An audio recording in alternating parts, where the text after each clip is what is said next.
Hare Krishna. Om Namo Bhagavate Vasudevaya.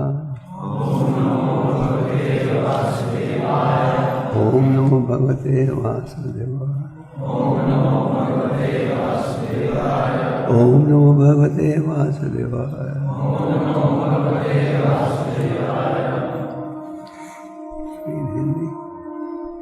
Read Hindi for me. आज हम एक चौथे स्कंद का एक श्लोक पढ़ेंगे। ये श्लोक है ध्रुव महाराज से संबंधित। हरे कृष्णा। सुनाई दे रहा है सबको क्लियरली?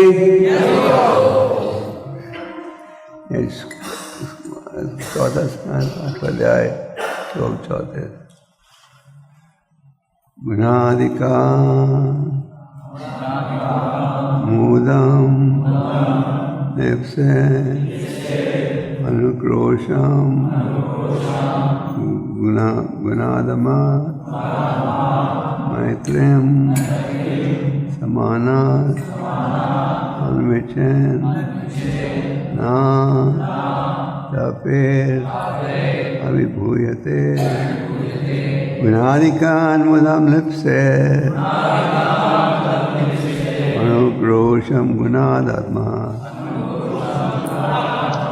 मैत्रीम समानात् अन्विचेन तपे अभिभूयते गुणादिकान् मुदं लिप्से अनुक्रोशम गुणादमात् मैत्रीम समानात् अन्विचेन तपे अभिभूयते।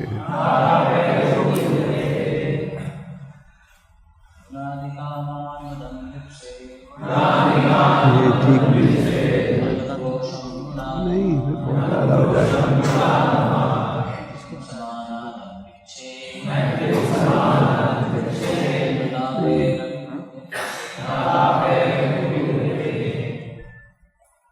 गुणादिकान् मुदं लिप्से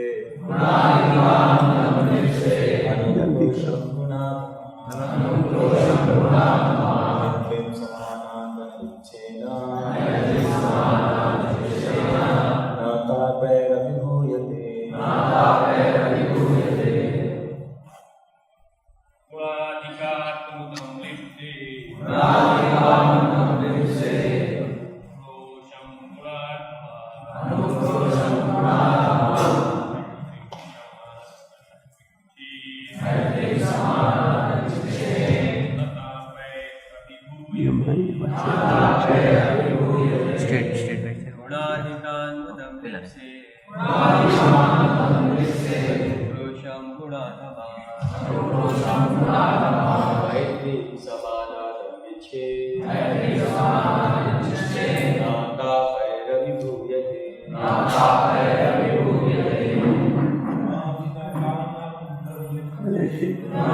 तुम क्या कर रहे हो?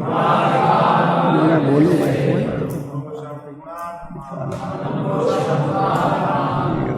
ठीक है।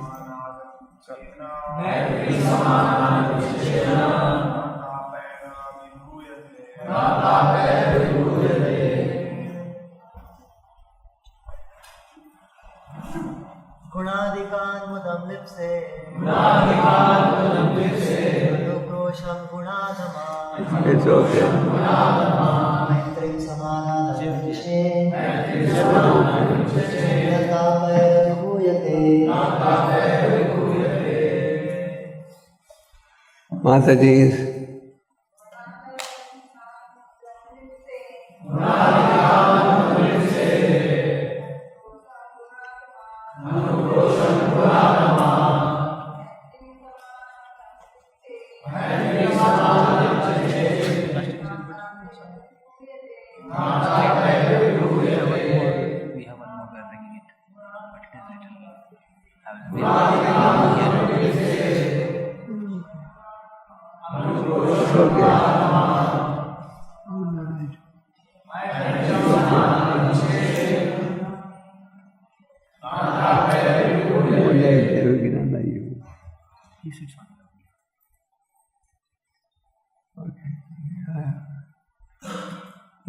शब्द अर्थ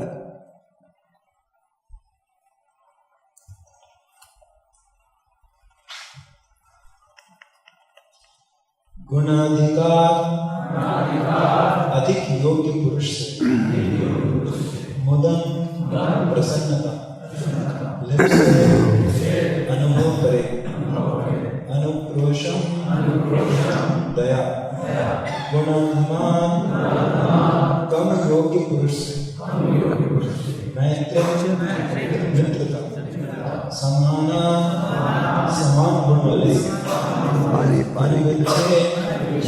कामना करे न नहीं तापे दुख से अभिभूयते प्रभावित होता। अनुवाद तथा तात्पर्य श्लोक अनुवाद प्रत्येक मनुष्य को इस प्रकार व्यवहार करना चाहिए। यदि वह अपने से अधिक योग्य व्यक्ति से मिले तो उसे अत्यधिक हर्षित होना चाहिए। यदि अपने से कम योग्य व्यक्ति से मिले तो उसके प्रति सदैव होना चाहिए, और यदि अपने समान योग्यता वालों से मिले तो उससे मित्रता करनी चाहिए। इस प्रकार मनुष्य को इस भौतिक संसार के त्रिविधता कभी भी प्रभावित नहीं कर पाता। तात्पर्य सामान्यतः अपने से अधिक योग्य व्यक्ति को पाकर हम उससे ईर्ष्या करने लगते हैं। अपने से कम योग्य व्यक्ति से मिलने पर हम उसका उपहास करते हैं, और अपने समान व्यक्ति को पाकर हम अपने कार्यों के प्रति गर्वित हो उठते हैं। ये ही सभी भौतिक कष्टों के कारण हैं। इसीलिए नारद मुनि ने उपदेश दिया कि भक्त को संयम भाव से आचरण करना चाहिए। अपने से अधिक योग्य व्यक्ति से द्वेष करने की अपेक्षा उसका प्रसन्नतापूर्वक स्वागत करना चाहिए। कम योग्य व्यक्ति को पीड़ा पहुंचाने के बजाय उस पर दयामय होना चाहिए, जिससे वह उचित स्तर पर उठ सके। और जब समान गुण वाले किसी व्यक्ति से भेंट हो तो उसके समक्ष अपने कार्यकलापों के प्रति गर्व प्रकट न करके उसके साथ मित्र जैसा व्यवहार करना चाहिए। मनुष्य को चाहिए कि जो श्री कृष्ण को भूल जाने के कारण कष्ट भोग रहे हैं उन सब पर दया भाव रखे। इन प्रमुख कार्यों से मनुष्य इस जगत में सुखी बन सकता है।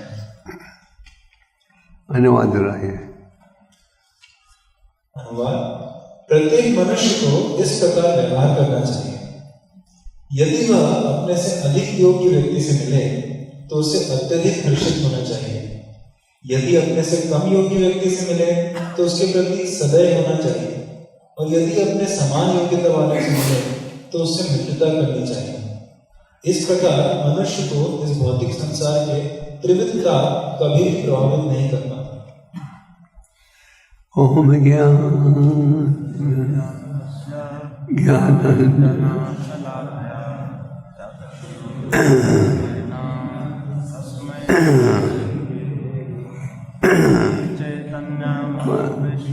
साविदामेन बोधते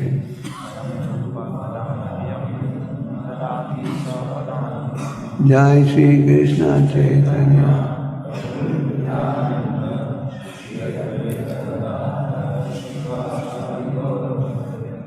हरे कृष्णा कृष्णा कृष्णा हरे हरे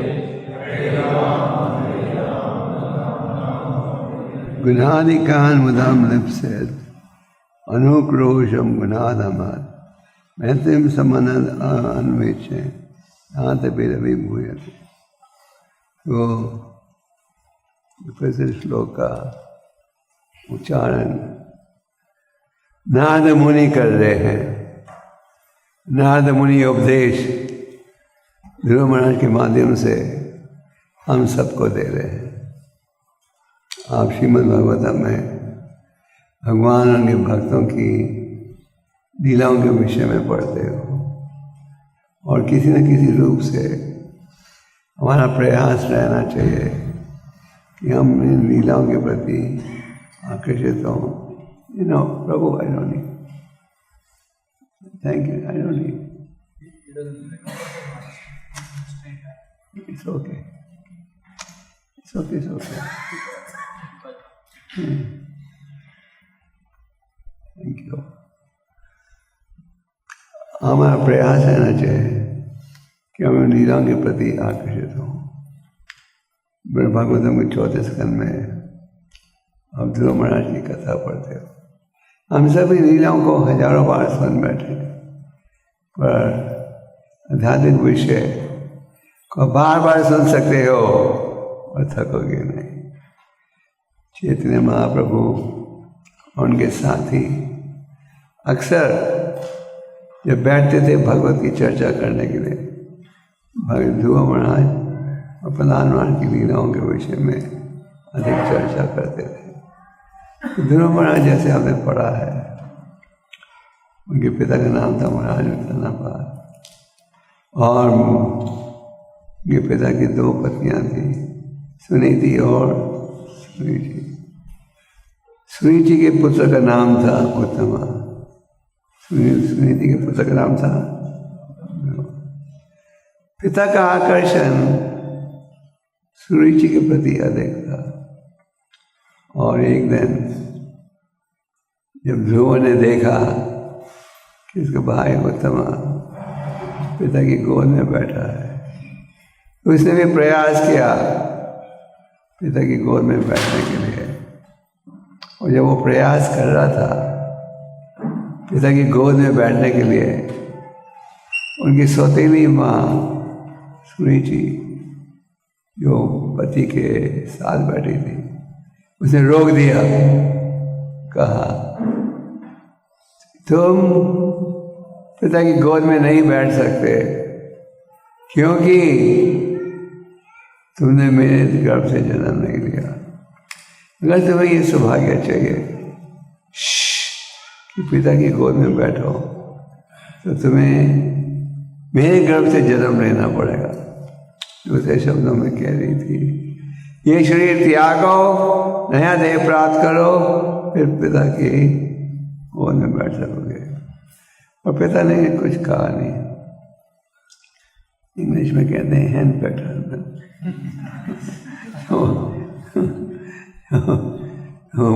जब पत्नी ने इतने कठोर शब्दों से डांटा, जब मेरे पिता ने कुछ नहीं कहा। क्षत्रिय खून था बालक में, तो रोते हुए माता के पास पहुंचा।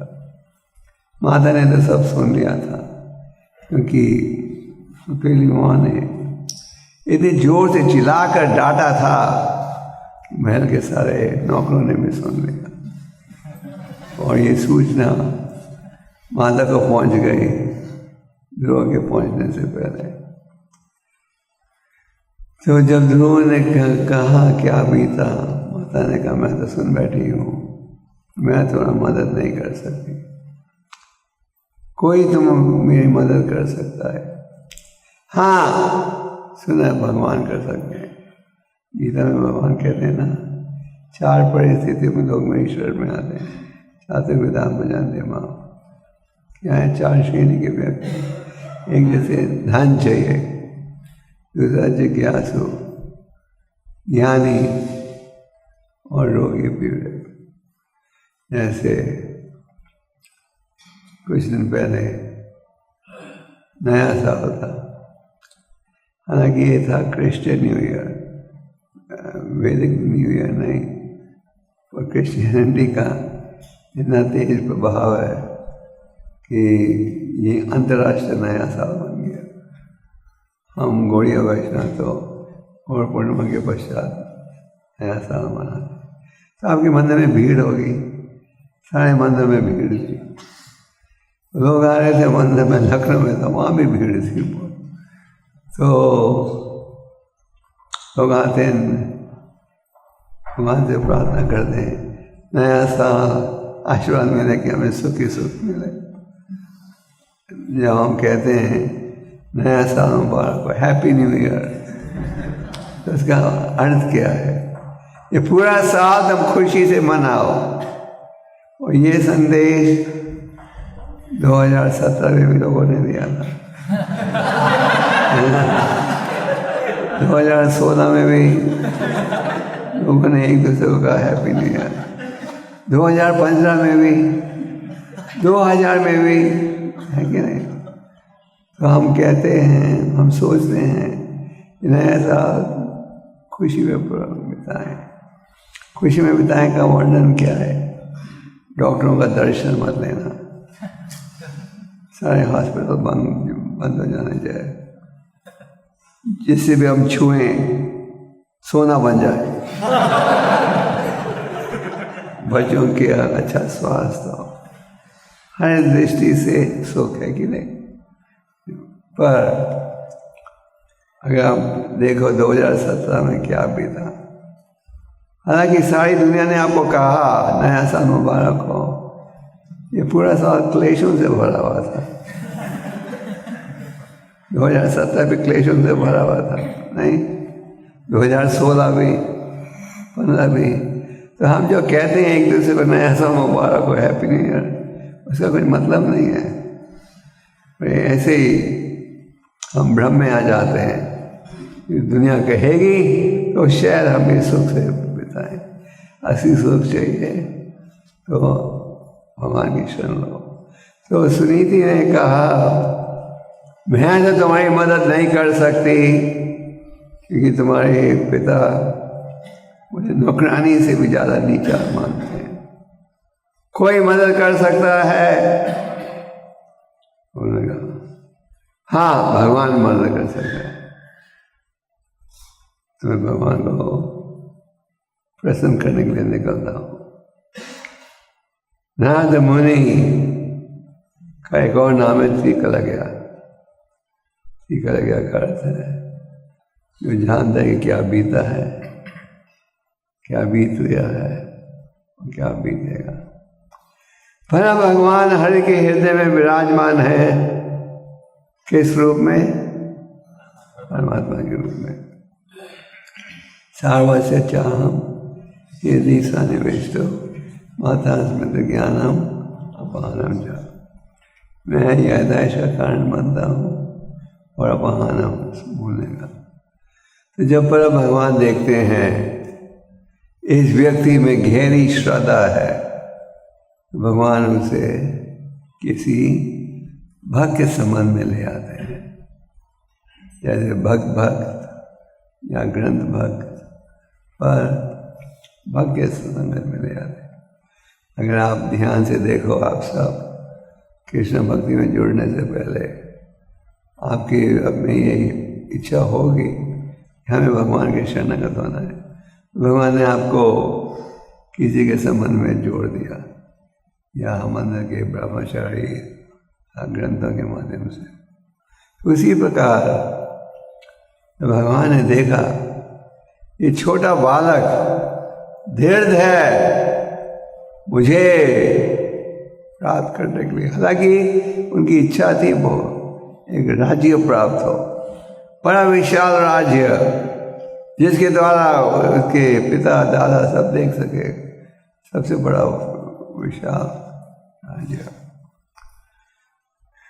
तो भगवान ने नारद मुनि को भेजा। तो नारद मुनि वहाँ पहुँचे। नारद मुनि थे नहीं जब ये वार्तालाप बीता माता का और ध्रुव का, और नारद मुनि उपस्थित नहीं थे।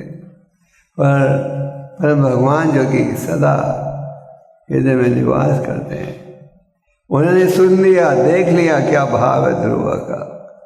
उन्होंने भेजा किसे? नारद मुनि को ध्रुव की परीक्षा लेने के लिए। नारद मुनि ने तो कहा कि तुम तो छोटे बालक हो, तुम्हें अपने सुतेली माँ के शब्दों को इतनी गंभीरता से नहीं करना चाहिए, और खेलो कूदो। नारद मुनि ने कहा ध्रुव ने कहा अगर मेरी मदद कर सकते हो तो मैं चर्चा करूँगा, नहीं तो मुझे अकेले छोड़ दो। तो नारद मुनि इस श्लोक का उच्चारण कर रहे हैं। भक्तों के लिए ये श्लोक, हर श्लोक महत्वपूर्ण है। बाबा जी ने कहा कि भगवता में इतनी शक्ति है, अगर पूरा ग्रंथ पढ़ लो तो सबसे बेहतर है।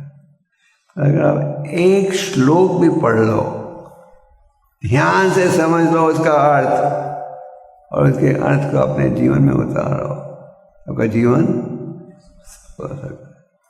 तो साधु संगत आवश्यक है अगर हम आध्यात्मिक उन्नति करना चाहते हैं। यहाँ नारद मुनि कह रहे हैं कि स्वाभाविक व्यक्ति के 3 प्रकार के संबंध होते हैं। एक है हम मिलते हैं उन भक्तों को जिनमें हमारे से ज़्यादा ही योग्यता है। ठीक है, कि आपसे ऊंची योग्यता का कोई नहीं है। दूसरा है आप मिलते हो जो आपके बराबर के होते हैं। तीसरा है मिलते हो जो कि कम योग्य आपसे कम योग्यता रखते हैं। 3 श्रेणी के वो व्यक्ति हैं, जो आपसे ज़्यादा योग्य हैं, जो आपके बराबर के हैं, जो आपके कम योग्य के हैं। तो किस प्रकार का व्यवहार होना चाहिए जब आप इन प्रकार के व्यक्तियों को मिलो? नारद मुनि कहते हैं जब आप आपसे ज़्यादा ही योग्य व्यक्ति को मिलो तो हमें प्रसन्न होना चाहिए।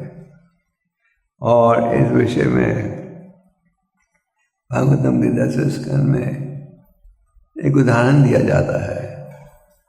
मोर जो है तो बादल को देखता है पहली बार तो खुशी में नाचने लगता है बादल को देखकर। किसान जब बादल देखता है खुश होता है। उसी प्रकार जब हम मिलते हैं हमारे से ज़्यादा योग्य के व्यक्ति को तो हमें प्रसन्न होना चाहिए। जब आप अपने बराबर के व्यक्ति को मिलो तो उसके प्रति मित्रता का भाव होना चाहिए। और जब आप आपसे कम योग्य के व्यक्ति को मिलो क्या भाव होना चाहिए? दया का भाव। बाबा जी तात्पर्य में कहते हैं भौतिक समाज में जब आप अपने से ज़्यादा योग्य के व्यक्ति को मिलते हो अब ये दिखाने का प्रयास करते हो, आपके मन में ईर्ष्या द्वेष आता है। क्यों वो मेरे से ज़्यादा आगे बढ़ गया? वो मर्सिडीज में जा रहा है, मुझे बस स्टैंड में 2 घंटे रुकना पड़ रहा है ना। अब देखते हो कोई बड़ी कोठी में रह रहा है, हमें कुटिया में रहना पड़ा है। ईर्ष्या द्वेष होता है भौतिक समाज में। जब आप देखते हो इसमें ज़्यादा योग्यता है तो ईर्ष्या का भाव होता है। और भौतिक समाज में जब आप देखते हो कोई आपके बराबर का है तो आप क्या करते हो? ये दिखाने का प्रयास करते हो कि आप उनसे आगे हो,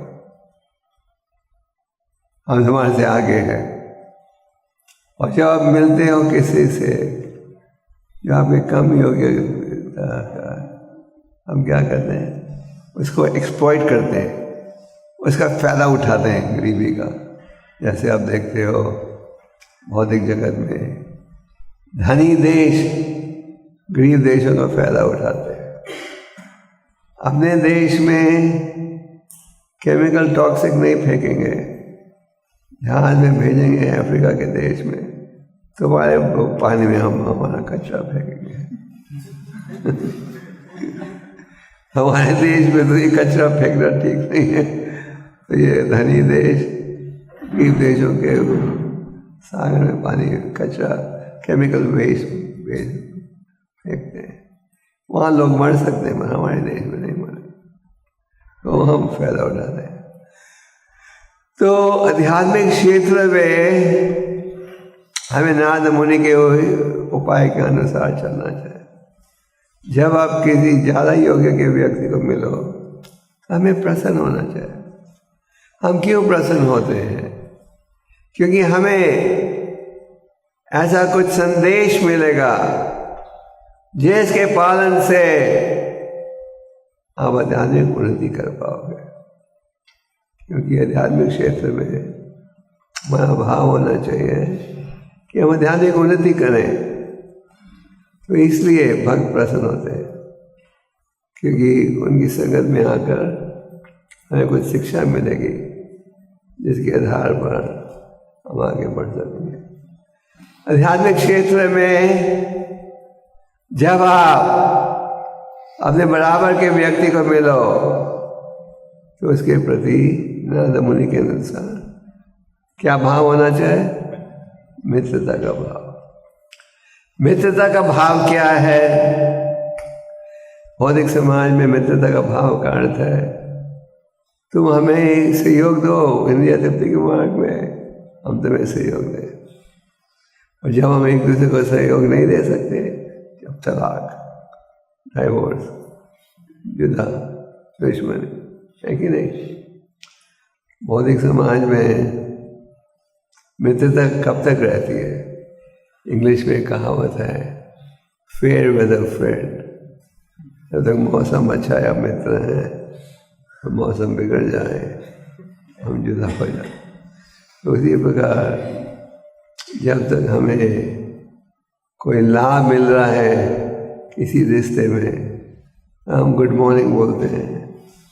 जब लाभ नहीं मिलता आप कभी देखते भी नहीं। तो पर आध्यात्मिक क्षेत्र में समानता के योग्य के व्यक्ति को जब मिलो, मित्रता का भाव रखो। मित्रता का भाव का क्या अर्थ?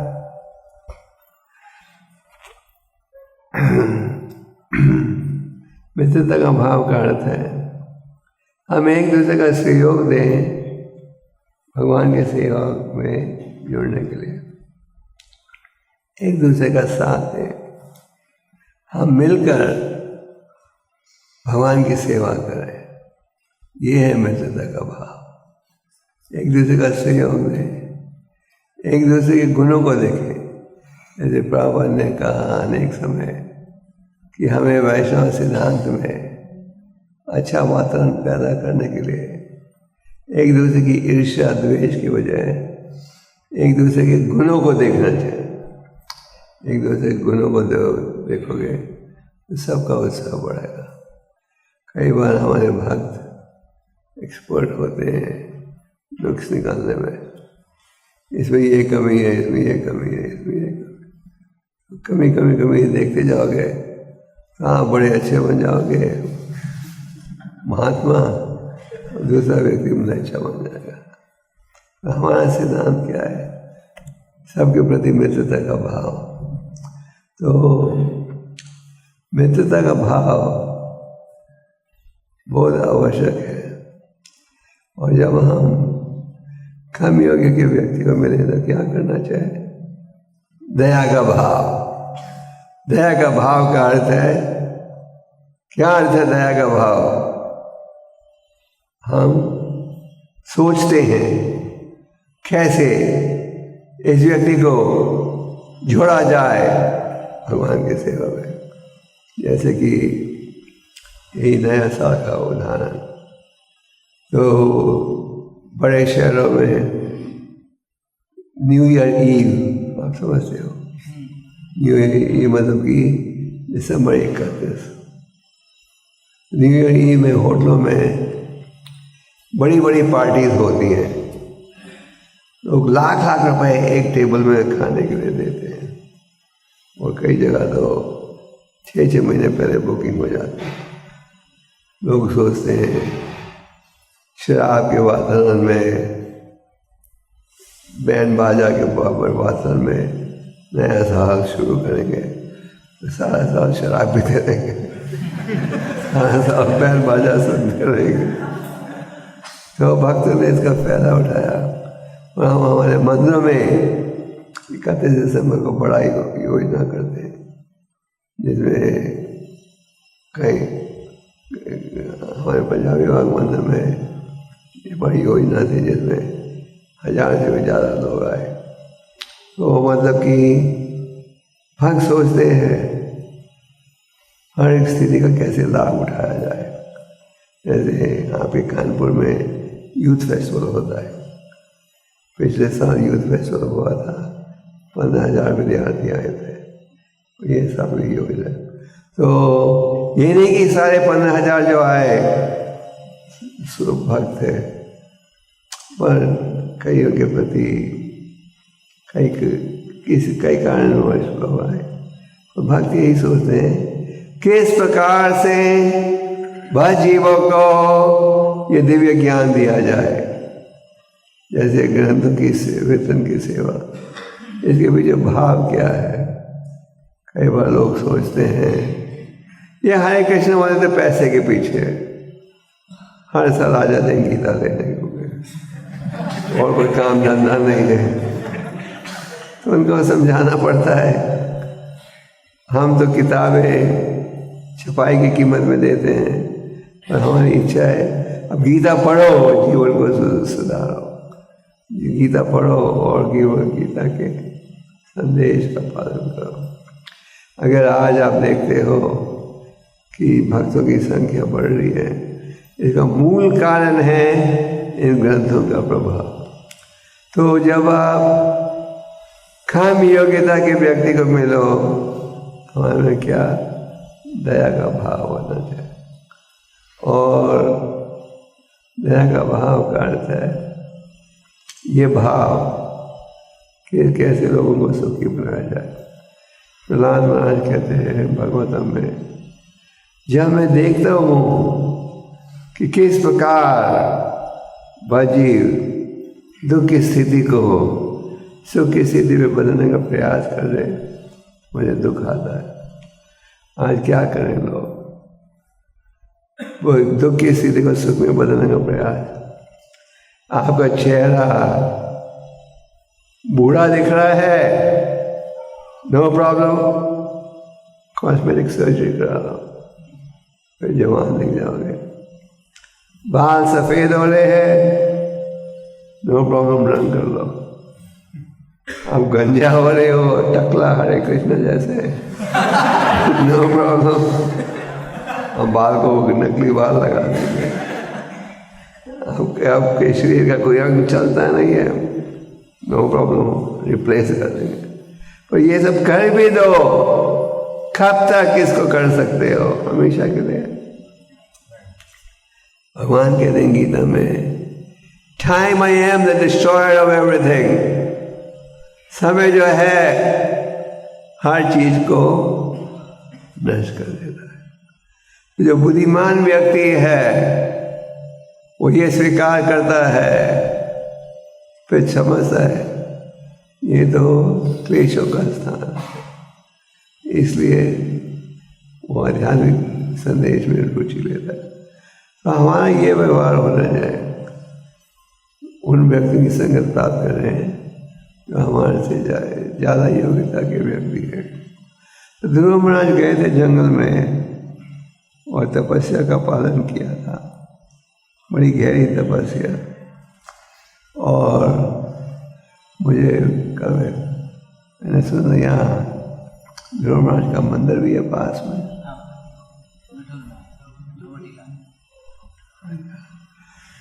हाँ, तो ध्रुव महाराज ने भगवान की प्राप्ति के लिए बड़ी गहरी तपस्या की। फिर भगवान ने कहा ध्रुवा से, ध्रुवा, मुझे प्रसन्न करने के लिए तुमने इतनी तपस्या का पालन किया, मांगो में से क्या वर चाहिए। ध्रुवा ने कहा, अगर मुझे वर देना चाहते हो ये वर दीजिए कि मैं सदा उन्नत भक्तों की संगत में रहूं, क्योंकि उनकी संगत में रहूँगा मुझे ऐसा संदेश मिलेगा जिसके पालन से जीवन का लक्ष्य प्राप्त हो सकेगा। प्रहलाद महाराज को भी जब भगवान ने कहा मांगो मेरे से क्या वर चाहिए, प्रहलाद ने कहा अगर आप वर देना चाहते हो ऐसा वर दीजिए कि मैं हमेशा भक्तों की संगत में रहूं। प्रभुपाद जी ने अंतर्राष्ट्रीय कृष्ण भवन में संघ की स्थापना की जिसके द्वारा हमें साधु संघ का लाभ मिलता है, और अगर हम इसका लाभ उठाएं, ठीक उपयोग करें तो बिना शंका के ध्यान उन्नति कर पाएंगे। हमारा प्रयास रहना चाहिए हम भक्तों के संग में रहें और खास करके उन्नत भक्तों की संगत का लाभ उठाएं और समानता के व्यक्तियों के साथ मित्रता का भाव रखें। ईर्ष्या द्वेष से हमें बचना है। औद्योगिक समाज में आप अपने समान के व्यक्ति को मिलो तो भी हम ईर्ष्या द्वेष के प्रभाव में आ जाते हैं। ईर्ष्या द्वेष जब तक रहेगा भगवान हृदय में नहीं रहेंगे। आप चैतन्य चरितमृत में सार्वभौम भट्टाचार्य की कथा पढ़ते हो, किस प्रकार महाप्रभु ने उन्हें, क्योंकि ऊंचे कोटि के मायावादी थे, भक्त बनाया। उनके एक दामाद थे, उनका नाम था अमोघा। अमोघा के मन में महाप्रभु के प्रति ईर्ष्या था, उनके नुक्स निकालने में व्यस्त था। एक समय महाप्रभु सर्वभौमाचार्य के घर में भोजन खा रहे थे। महाप्रभु जब यात्रा करते थे, गृहस्थ भक्त उन्हें निमंत्रण देते थे, आइए 10 दिन के लिए खाना खाइए हमारे घर। महाप्रभु कहते नहीं 2 दिन, फिर 2 दिन का रहना चाहते थे। तो सर्वभौमाचार्य की जो पत्नी थी वो माइक्रोवेव कुकर से भी ज़्यादा तेजी के साथ प्रसाद बनाती थी। आजकल लोग माइक्रोवेव कुकर का जमाना है, कई कहते हैं कई खतरनाक। खैर 1 घंटे के अंदर उसने 60-70 अनेक सब्जियां वगैरह बना ली थी। और महाप्रभु तो थोड़ी मात्रा में ही स्वीकार करते थे।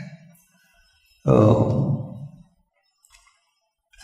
सर्वभौमाचार्य रोज डंडा लेके द्वार में खड़े रहते थे कि वो चाहते नहीं थे कि अमोघा को देखने का मौका मिले, क्या भोग खिलाया जा रहा है भगवान को। तो एक दिन सर्वभौमाचार्य को वो स्थान छोड़ना पड़ा पत्नी का सहयोग देने के लिए। अमोघा ने अंदर आके देख लिया क्या क्या खा रहे थे भगवान, उनके सामने क्या क्या पड़ा था, खा रहे थे नहीं। उसने कहा देखो ढोंगी सन्यासी को सन्यास लिया है, खाते हैं गृहस्थ से भी ज़्यादा। और सर्वभौमाचार्य बड़े दुखी हुए ये देखकर, और अंत में इस अमोघा को क्या हुआ, कोढ़ की बीमारी हो गई। महाप्रभु को जब पता लगा, वो चाहते नहीं थे उनका भक्त सर्वभौमाचार्य दुखी हो। महाप्रभु उनके पास पहुंचे, अपने हाथ को रखा उनकी छाती पर, कहा जब तक ईर्ष्या द्वेष रहेगा भगवान वहाँ विराजमान नहीं होंगे। और फिर अमोघा का उद्धार हो गया। तो ईर्ष्या और द्वेष से हमें बचना है। अगर किसी में कुछ योग्यता है हमें खुश होना चाहिए, और ये नहीं कि हम ईर्ष्या द्वेष करें। तो उत्तम भक्तों की इच्छा क्या रहती है कि सदा समाज सुखी रहे, आध्यात्मिक संदेश को स्वीकार करके। जो आध्यात्मिकवादी व्यक्ति हैं उनको ये पता है कि अगर हमें सुख चाहिए, असली सुख चाहिए, असली सुख, नकली सुख, असली सुख चाहिए, एक ही उपाय है। वो क्या है? कृष्ण भक्ति। जिस प्रकार मछली जल के बाहर संतुष्ट नहीं हो सकती, आध्यात्मिक संदेश के बिना जीवन अधूरा माना जाता है। तो मित्रता का भाव हमें रखना चाहिए जब हम एक दूसरे से मिले। और चैतन्य महाप्रभु ने भी उदाहरण दिया कि भक्तों को मिलकर सेवा करना चाहिए। ऐसे महाप्रभु ने एक दिन नित्यानंद हरिदास को बुलाकर कहा, सुनो सुनो हरिदास नित्यानंद, तुम दोनों जाओ प्रचार करने के लिए। महाप्रभु ने अकेले नहीं भेजा, दोनों को एक साथ भेजा। तो हमारे में मित्रता का भाव होना चाहिए और दया की भावना। इस दया के विषय में बड़ा सुंदर उदाहरण है शास्त्रों में हरिदास ठाकुर का। हरिदास ठाकुर जैसे आप जानते हो रामाचार्य के अवतार रामाचार्य थे। 3 लाख बार जाप करे बिना, समाप्त किए बिना, ना कुछ खाते थे, ना पीते थे, ना किसी से चर्चा करते थे। तो हरिदास ठाकुर हरिनाम का उच्चारण करते थे। उन दिनों में भारत में खास करके ईस्ट बंगाल मुसलमान राजा था। चांद काजी राजा से कहा, ये हरिदास, इसका जन्म हुआ है मुसलमान खानदान में, यह हरिनाम को अपना लिया है इसने, उसको सजा दी जाए। राजा ने कहा, बुलाओ इसे। राजा ने कहा, तुम्हारा क्या सौभाग्य है, इतने ऊंचे मुस्लिम धर्म में तुमने जन्म लिया। हम लोग तो कोई चावल को कोई हिंदू का हाथ भी लग जाए तो नहीं खाते, और तुम हिंदू के भगवान के नाम ले रहे हो। हरिदास ने कहा मोबाइल फोन बंद कर दो भाई। हरिदास ने कहा भगवान के नाम एक है। हरिदास ने इनकार कर दिया। तो राजा चांद काजी ने कहा, ले जाओ इसे घसीट कर बाजारों में और पीटो। उन दिन में सजा का एक साधन था बाजार में घसीट कर पीटना। तो हरिदास को ये सजा मिली थी, पीटो इसे जब तक ये हरिनाम का उच्चारण रोके नहीं। तो हरिदास को पीटना शुरू कर दिया। एक बाजार में पीटा, हरिदास नहीं मरे। दूसरे बाजार में घसीट कर ले गए, तीसरे में घसीट कर ले गए। अक्सर ये अभ्यास था कि जब व्यक्ति दूसरे बाजार तक पहुंचता था उनका देहांत हो जाता था। तो इस प्रकार हरिदास को घसीट कर ले जा रहे थे, 22वें बाजार तक पहुंच गए और हरिदास को कोई चोट का निशाना नहीं था और हरिनाम लेते गए। फिर जब 22 बाजार पर पहुंचे और जो पीट रहे थे उन्होंने कहा, आज तो राजा हमें जिंदा नहीं छोड़ेगा। अक्सर दूसरे बाजार तक मृत्यु हो जाती थी, 22 बाजार अभी तक हम इसे मार नहीं पाए। राजा हमें फांसी दे देगा, हमें सजा भुगतनी पड़ेगी। तो हरिदास के मन में दया का भावना फिर से प्रकट हुआ। हरिदास ने सोचा, मेरे कारण इन लोगों की मृत्यु होगी। तो हरिदास ने योगिक सिद्धियों के द्वारा सांस लेना बंद कर दिया और ऐसे लगा कि अब उनकी मृत्यु हो गई। ये बड़े खुश हुए, नाचने लगे,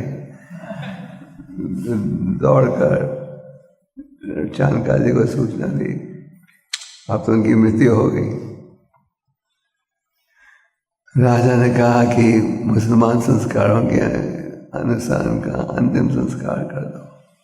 चाणकाजी ने कहा नहीं, ये तो अपराधी मुस्लिम था, इसे इतना ऊंचा अंतिम संस्कार नहीं दिया जा सकता, फेंक दो उसे गंगा में। तो उसे गंगा में फेंक दिया और हरिदास तैरकर गंगा के पार आकर पेड़ के नीचे जाप करने लगे। जब ये सूचना पहुंची राजा तक, यही हरिदास जिसको सबने कहा था मृत्यु हो गई, आज पेड़ के नीचे जाप कर रहा है। तो राजा समझ गया ये कोई बहुत ऊंचे कोटि का संत है, उसे क्षमा मांगी। पर हरिदास की दया की भावना देखो, लोग उसे पीट रहे हैं इस दृष्टि से वो मर जाए, और हरिदास क्या सोच रहा है, क्या सोच रहा है? उनका उदाहरण। तो ये एक उदाहरण है वैष्णव के बुद्धि का। तो हम कहेंगे पर हमारे में तो इतना ये बर्दाश्त की शक्ति नहीं है, हमारे में तो ये योग्यता नहीं है। पर सुनने से, चिंतन करने से, प्रयास करने से हमारा हृदय भी शुद्ध बन सकता है। ऐसे जब आप इन लीलाओं के विषय में पढ़ते हो तो ये नहीं सोचा जाता जैसी तपस्या ध्रुव महाराज ने की आप भी करोगे। पहले महीने हर तीसरे दिन खा रहे थे, है ना? क्या खा रहे थे हर तीसरे दिन? फल जो कि जानवर खाते हैं, आम सेब वगैरह नहीं। अगले महीने हर छठे दिन सूखा क्या घास। तीसरे महीने पानी भी नहीं, पानी भी एक बार 9 दिन में। अगर आपको कहा जाए आप भक्त बनिए, आपको वो फल मिलेगा जो जानवर खाते हैं, 3 दिन में एक बार, और 6 दिन में एक बार आपको सूखा घास खाना पड़ेगा। आप कहोगे ये तो हमारे लिए नहीं है। तो ये नहीं, पर इन भक्तों की लीलाओं सुनकर हमें में भी प्रेरणा उत्पन्न होती है कि हमें भी तपस्या का पालन करना है। तो नारद मुनि का जो उपदेश है बड़ा महत्वपूर्ण है। और साधु संगत के विषय में शास्त्र में बार बार वर्णन किया जाता है। भागवतम के 30 स्कंद में देवहूति और कपिलदेव का वार्तालाप आप पढ़ते हो। कपिलदेव भगवान के अवतार थे। उनकी माता देवहूति को पता था मेरा बेटा कौन है, स्वयं भगवान है। तो माता ने पूछा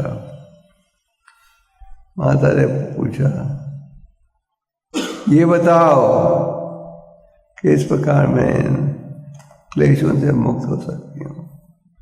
और कपिलदेव ने कहा भक्तों की संगत के द्वारा, साधु संगत के द्वारा आप ज्ञान प्राप्त करते हो और उस ज्ञान के पालन से आप भौतिक संगत को त्याग सकते हो। चैतन्य महाप्रभु दक्षिण भारत की यात्रा में थे। रामनंद रॉय से मिले गोदावरी नदी के तट पर, और वहाँ उन्होंने अनेक प्रश्न पूछे।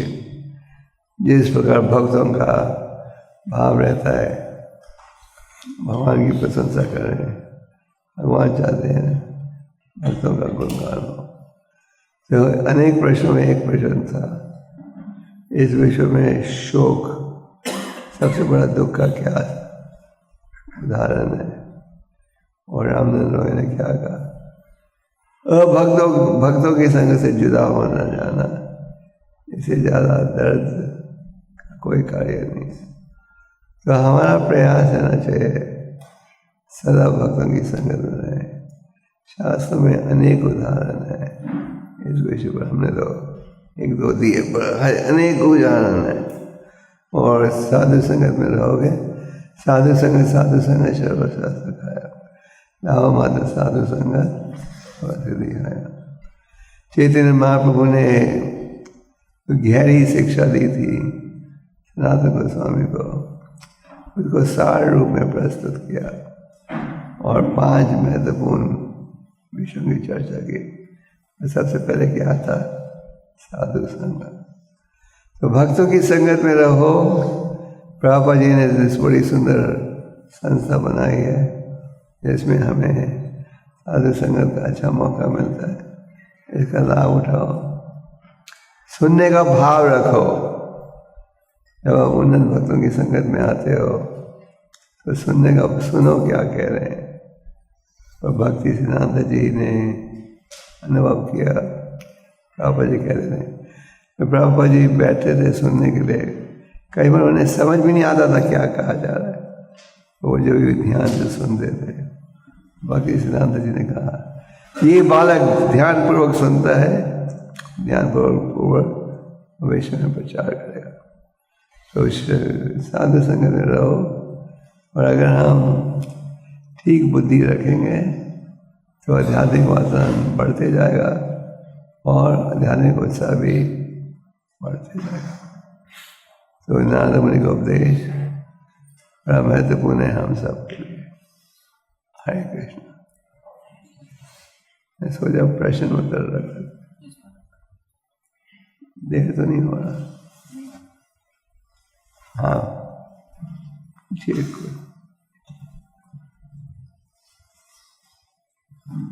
9:30। हरे कृष्ण महाराज, हमको धन्यवाद आपके और जो आपने साधु संत में जोर दिया है। आपने अपने फंक्शन के दौरान एक और बात कही गुरुपाद की ग्रंथ वितरण के बारे में, कि जो आज इतने भक्ति का प्रचार प्रसार हो रहा है उसका मूल कारण है गुरुपाद के ग्रंथ का वितरण। तो ये जो शास्त्र वितरण और साधु संत, इसमें से अधिक श्रेष्ठ या पावरफुल माध्यम कौन सा है जिससे कि जनसमूह को लाभ होता है? 2 प्रकार की संगत है, एक है भक्त साधु, एक है ग्रंथ साधु। यही था आपका प्रश्न। तो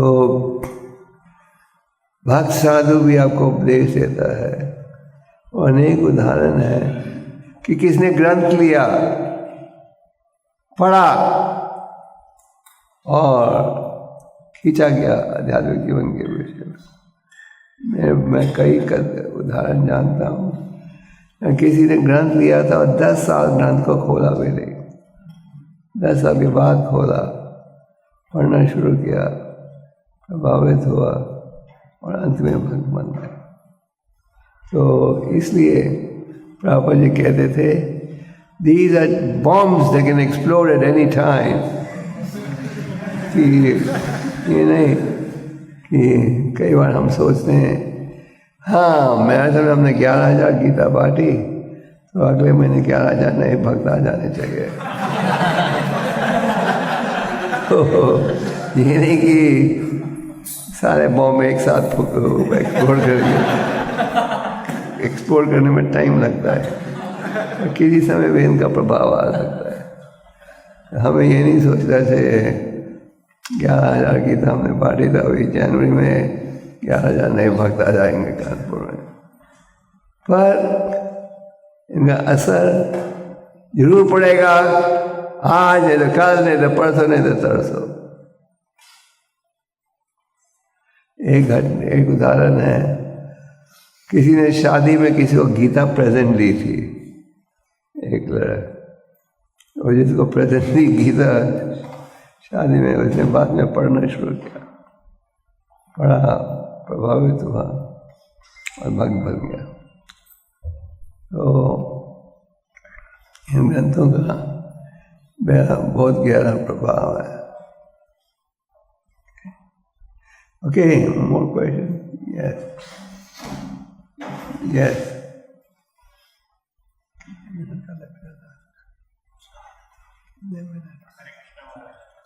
उधर क्वेश्चन है। हरे कृष्ण महाराज, इस्कॉन का मेन उद्देश्य है हरिनाम का प्रचार और लोगों को कृष्ण भावनामृत में लाना। लेकिन नाम अपराध 9वें नंबर पे आता है, जो कृष्ण भावनामृत में नहीं है या जो उसको मानता नहीं, हम उसके साथ उनको अगर प्रचार करते हैं तो ये अपराध है। तो इसको कैसे किया जाए? भक्त जो हैं अत्यंत दयालु होते हैं। चैतन्य महाप्रभु भी स्वयं दयालु थे। इस प्रकार नित्यानंद के माध्यम से जगाई मदाई का भी उद्धार हो गया। अभी जगाई मदाई का जन्म ब्राह्मण खानदान में हुआ था, और तो आज पूरी प्रजा जगाई मदाई के समान है। हमारा प्रयास है जगाई मदाई का उद्धार करना। तो हम हरि नाम का परिचय दे सकते हैं। हम गहरा अर्थ जब समझाएंगे तब व्यक्ति में थोड़ी श्रद्धा हो, तो भक्तों का दया का भाव है। जैसे हम हरि नाम में जाते हैं, हम ये थोड़ी कहते हैं केवल श्रद्धालु व्यक्ति साथ दीजिएगा, श्रद्धालु लोग दूर हो जाओ। हम हरि नाम सबको सुनाते हैं, क्योंकि भक्तों में ये दया की भावना होती है। ठीक है।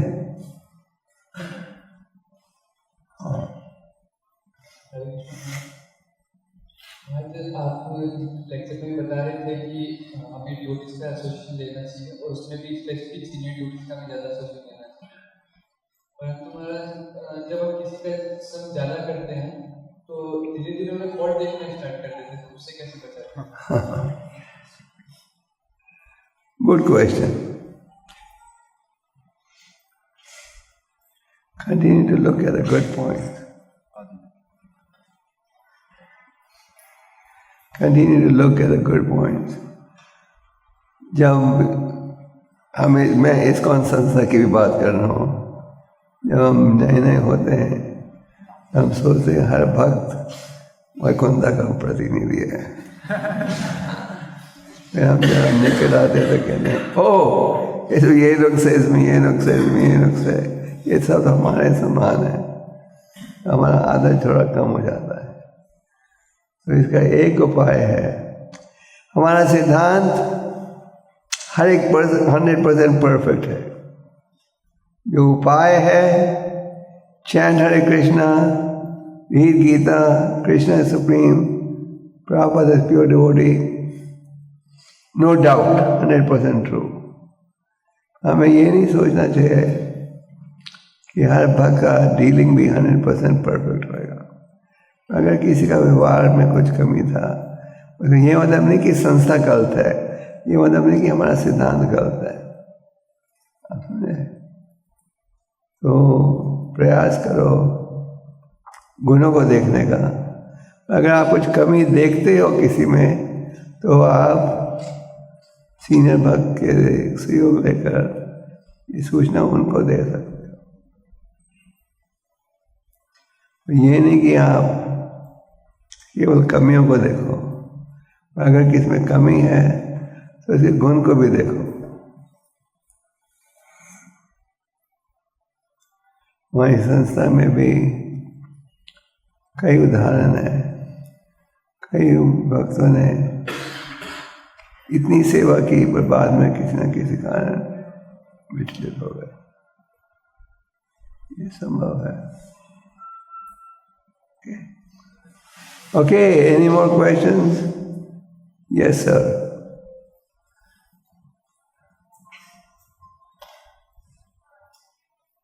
You can ask questions in English also if you want. Yeah. Guru Maharaj, when we make association of senior devotees, many times whenever we hear some negative about them, sometimes from various sources, the faith gets very shattered on whom we have trusted like everything and we came to Krishna consciousness.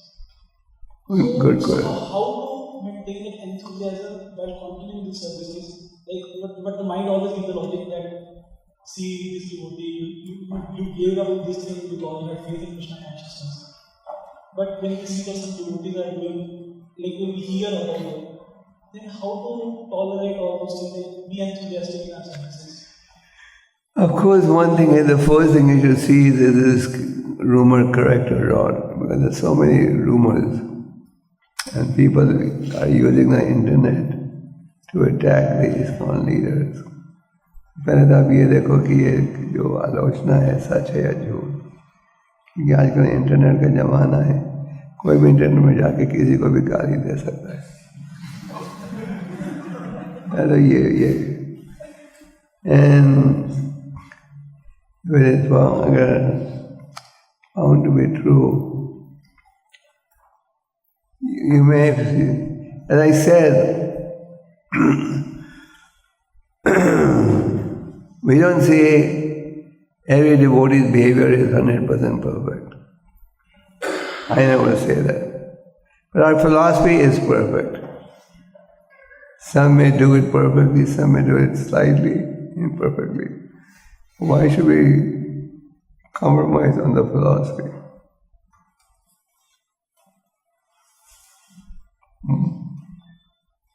Okay. More questions? पूछिए।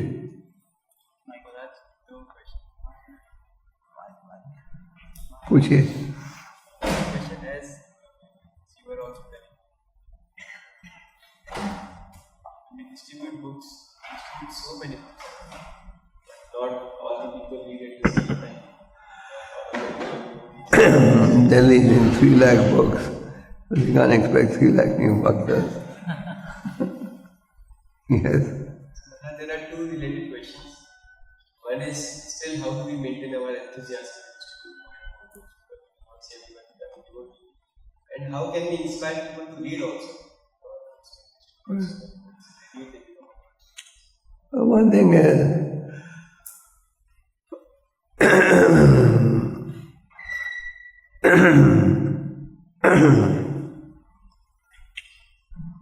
we know that people do read these books. Not everyone, there are many. And book distribution is having good results. People read and join. जैसे इसका भक्तों की संख्या तो बढ़ते जा रही है हर साल। आपके कानपुर में भी हमें याद है जब हम आते थे यहाँ 25 साल पहले, एक वक्त में नहीं था। Where is Jananiwas? And the work. Is there? Where? Oh, हम इनके घर में रहते थे। कहते जाऊँ, कब तक, कौन से साल?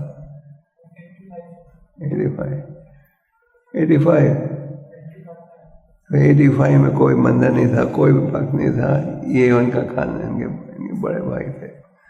हम इनके घर में रहते थे और कई बार इनके घर में ठहरे। जब उस वक्त कोई नहीं था कानपुर में, फिर आस्ते आस्ते भक्तों की संख्या बढ़ते गई, मंदिर बना। आप देखो कितने भक्त हैं।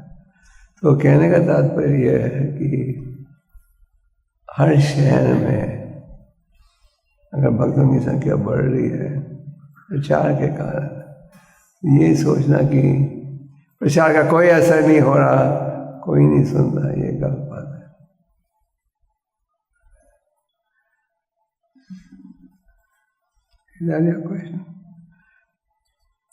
और लोगों को ये इंस्पायर कैसे करें पढ़ने के लिए? प्रेम से करो, पढ़ो।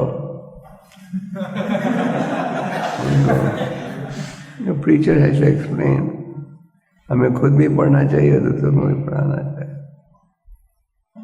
और लोग पढ़ रहे हैं, ये सोचना कोई गीता नहीं पढ़ता, ये गलत है। मैं तो कईयों को मिला हूँ, जो भक्त बने हैं इन ग्रंथों के माध्यम से।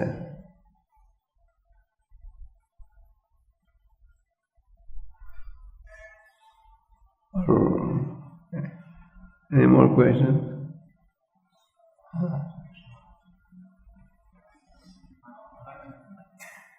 Yes.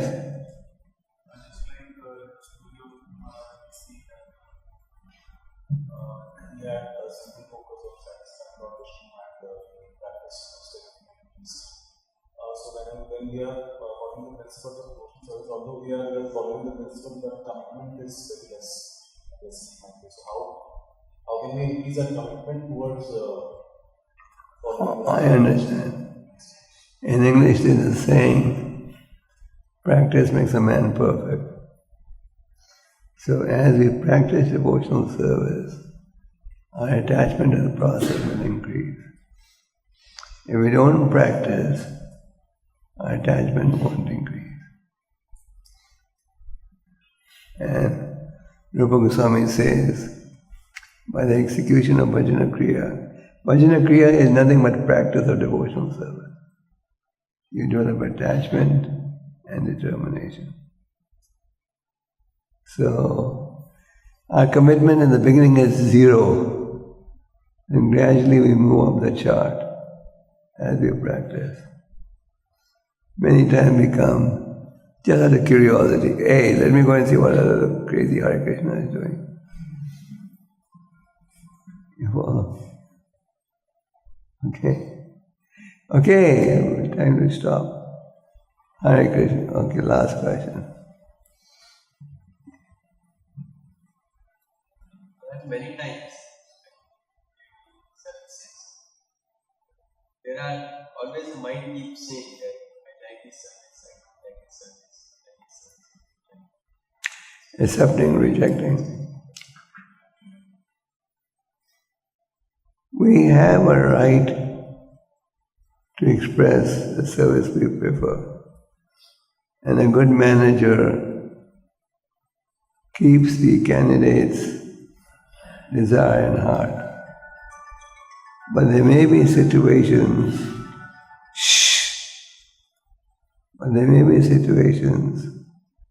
where you have to do what you don't want to do.